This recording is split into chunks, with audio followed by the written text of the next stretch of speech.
सुखी जीवन का रहस्य। एक महान संत हुआ करते थे जो अपना स्वयं का आश्रम बनाना चाहते थे, जिसके लिए वो कई लोगों से मुलाकात करते थे। एक जगह से दूसरी जगह यात्रा के लिए जाना पड़ता था। इस यात्रा के दौरान उनकी मुलाकात एक साधारण सी कन्या विदुषी से हुई। विदुषी ने उनका स्वागत किया और संत से कुछ समय कुटिया में रुककर आराम करने की याचना की। संत उसके मीठे व्यवहार से प्रसन्न हुए और उन्होंने उसका आग्रह स्वीकार किया। विदुषी ने संत को अपने हाथों का स्वादिष्ट भोजन कराया और उनके विश्राम के लिए खटिया पर एक दरी बिछा दी और खुद फर्श टाट बिछाकर सो गई। विदुषी को सोते ही नींद आ गई। उसके चेहरे के भाव से पता चल रहा था कि विदुषी चैन की सुखद नींद ले रही है। उधर संत को खाट पर नींद नहीं आ रही थी। उन्हें मोटे नरम गद्दे की आदत थी जो उन्हें दान में मिला था। वो रात भर विदुषी को देख सोच रहे थे कि वो कैसे इस कठोर जमीन पर इतनी चैन से सो सकती है।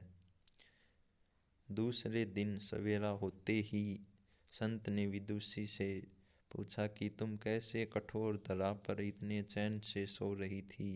तब उसने बड़ी सरलता से उत्तर दिया, हे गुरुदेव, मेरे लिए मेरी ये छोटी सी कुटिया एक महल के समान ही भव्य है। इसमें मेरे श्रम की महक है। अगर मुझे एक समय भी भोजन मिलता है तो मैं खुद को भाग्यशाली मानती हूँ। जब दिन भर के कार्यों के बाद मैं इस धरा पर सोती हूँ तो मुझे माँ की गोद का आत्मीय एहसास होता है। मैं दिन भर के अपने सत्कर्मों का विचार करते हुए चैन की नींद सो जाती हूँ।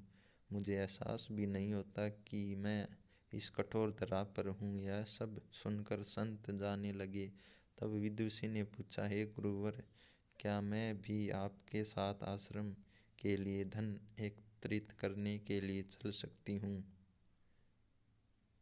तब संत ने बड़ी विनम्रता से उत्तर दिया, हे बालिका, तुमने जो मुझे आज ज्ञान दिया है उससे मुझे पता चला कि चित्र का सुख कहाँ है।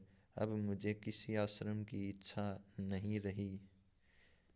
यह कहकर संत वापस अपने देश लौट गए और एकत्र किया धन उन्होंने गरीब में बांट दिया और स्वयं एक कुटिया बनाकर रहने लगे। शिक्षा।